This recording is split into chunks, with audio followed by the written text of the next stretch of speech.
welcome to my YouTube channel. So, ako nga pala si John Dave Tesoro, or you can call me Dave.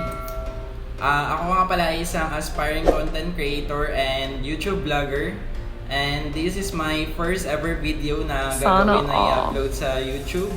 So, please support me guys.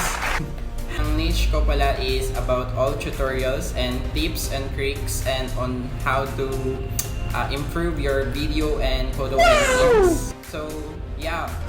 Ang topic natin for today's video is how to make a YouTube thumbnail on CapCut. Bakit ba kailangan ng YouTube thumbnail? So, ang YouTube thumbnail is ang nagsaserve as our profile picture, di ba?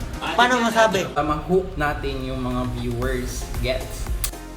Hello guys! So, andito na nga tayo sa cellphone natin. So, ang first na gagawin natin is pupunta tayo ng Apple Store kung kayo ay naka-iPhone at Google Play Store naman kung kayo ay naka-Android phone. So, dito ida-download natin ang Pinterest. Da-download tayo ng Pinterest kasi dito natin kukunin yung background natin for YouTube thumbnail, okay? Okay! So, ako na-download ko na siya, then bali i-open ko na lang to. Yan. Then magsa-search tayo dito guys. Isa-search natin YouTube thumbnail background. YouTube thumbnail background guys. So yan. O, diba marami nang lumabas. So yan, marami kang mapagpipilian dyan guys. Yan, scroll tayo. Yan. Hanap tayo ng maganda guys. Saan kaya dito? Yellow. Orange. Lang. Don't do anything stupid. So, hanap pa We'll tayo have to guys. take them out at the same time. Convoy coming. Get outside.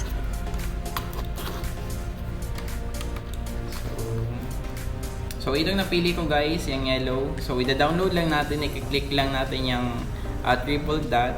Then, ida-download na natin guys. And, punta tayo sa photos. Tingnan natin kung na-download na ba yan siya guys. O, yan na siya.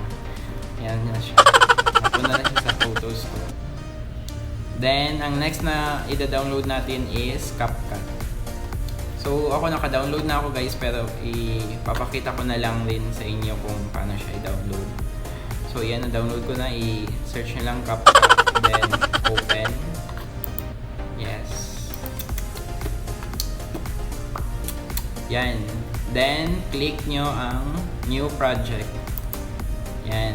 Click nyo. Then, punta kayo sa stock videos. Ay, joke lang. Sa ano pala, sa photos, i-click nyo yung i-add nyo na-download nyo na picture. Okay? So, yan. Na-add ko na siya, guys.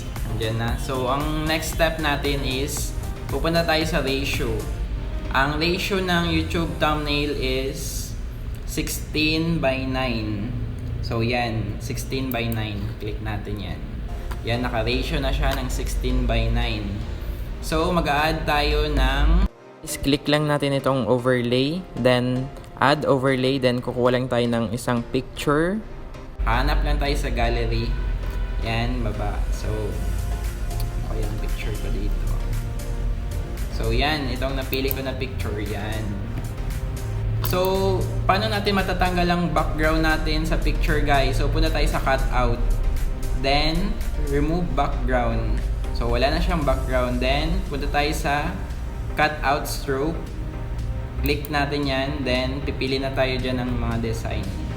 So, yan. O, diba? May white na siya. Then, pwede mo siyang, palakiin. I-adjust yung mga, niya.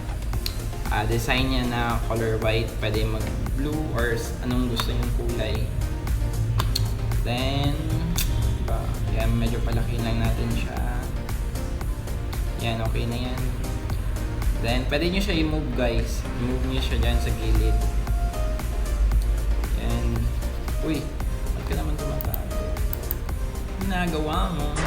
Wait a minute! And move natin. Ang hirap talaga mag-edit sa phone guys kasi naglalag talaga ang cellphone ko. What? What the fuck? Punta tayo sa text. So, type lang natin paano gumawa ng YouTube thumbnail. So, yan. Paano gumawa.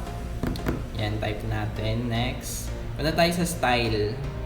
So, dito sa style guys, marami kayong mapagpipilian na mga design ng fonts. May iba't ibang kulay. So, pili lang kayo dyan guys kung anong gusto nyo. So, ang akin itong color black.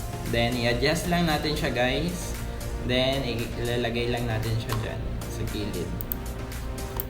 Okay. Yan, okay na. Then, ang next ng paano gumawa ng. Then, click lang tayo ulit sa style. Pili lang tayo dyan ng color na gusto natin. So, ako itong pipiliin ko yung yellow. So, ang next na i-add text natin. So, yan, i-adjust ko muna guys. Okay. Add tayo ng ibang color. Mas maganda dito ng color. So, kayo na ang bahala guys kung anong gusto nyong color guys. Basta mapaganda nyo lang itong YouTube thumbnail nyo. Then, mag-add tayo ulit ng text. Paano gumawa ng thumbnail. Thumbnail. Sa YouTube. Then, click naman style. Then, iba't ibang color. Hanap lang kayo dyan guys. Kaya maganda dito. Yahoo! Ang hirap palang maging T-A-N-G-A. Highs. Yan. Dito sa background guys, pwede nyong palitan ng color kung anong gusto nyo. Yan, pwedeng violet. Yan, marami kayong mapagpipilian. Pwedeng green. Yan. Yan, i-adjust ko na siya. Paano gumawa ng thumbnail sa YouTube. Paano masabi? Ay, joke. CapCut. Sa CapCut. CapCut. Yan. So, punta ulit tayo sa style, background, then change lang natin ng color guys. Yan. Depende na sa inyo anong gusto yung color. May purple. Yan. So, ang next step natin guys is mag-add tayo ng logo picture ng CapCut. So, mag-click add overlay. Add overlay. Then, hanapin nyo lang yung na-download nyo na logo ng CapCut na green screen. Ako, nag-search ako kanina sa Pinterest. Logo of CapCut green screen. Then, yan na siya guys. Then, punta tayo sa cutout. Then, chroma key. Click ang chroma key. Then, yung tutok nyo yung circle sa color green. Then, intensity. Then, number 78. Yan. Then, click OK. Then, yan na siya guys. Then, i-adjust nyo na lang siya sa baba. Yan, i-adjust nyo. Ibababa nyo na lang yan guys kung saan nyo gusto ilagay. Ako dito ko gustong ilagay sa baba. Yan, bakit? Mahirap talaga mag-edit dito sa phone. Kasi, naglalag siya guys. Wala na. Finish na. Pasensyahan nyo na guys kasi first time ko pa lang. Wala pa akong gamit. Ano ang sa inyo? Natamimi kayo. Asan ba ito pupunta itong baba man? Yan, dapat itutok mo sa kamay. Yan. Tutok mo sa kamay. So weird. Nakapagod naman maging content creator. First time ko pa lang. So, ang next step, add overlay ulit. Then, hanapin mo yung Pinterest na logo. Yan. Laki. I-adjust natin papunta dyan sa kabila. Then, yan. Paliitin lang natin siya, guys. I-adjust natin. Pwede mo i-click yung mismong picture para lumiit siya, guys. Yan. Paliitin natin siya. Yan. Hirap talagang click lang natin ang cutout, chroma key. Then, tutok lang natin ang color picker sa green. Then, intensity guys, 71 para mawala yung green screen guys, para maiwan na lang yung logo. So, ayan guys, iakyat na lang natin itong Pinterest na logo. I-adjust natin guys. Ipatabi natin siya sa CapCut.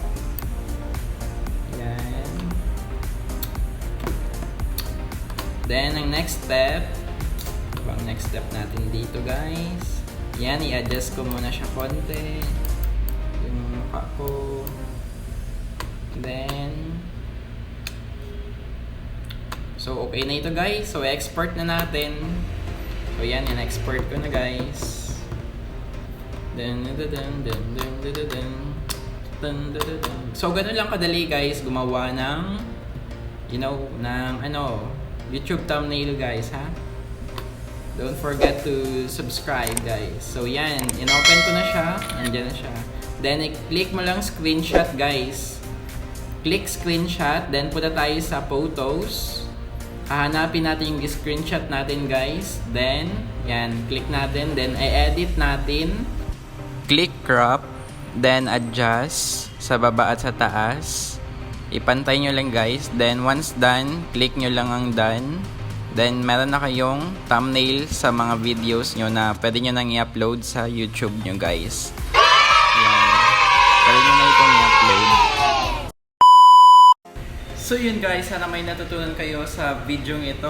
Swerte mo kung napanood mo itong video na ito kasi alam mo ba kung bakit? Kasi babalikan ko lahat ng mga nanood dito. Tandaan nyo yan guys. Atin-atin lang to Gago! So kung meron kayong katanungan, suggestions, opinions, recommendations, please comment down below and babasahin ko yan isa-isa at gagawin nating content yan guys. Okay? Paki-like at share na rin itong video guys at huwag kalimutan na mag-subscribe sa aking YouTube channel at paki-click ang notification bell para lagi kang updated sa mga videos na pwede mong matutunan. So yun lang guys, keep safe and I love you all so much. Bye-bye!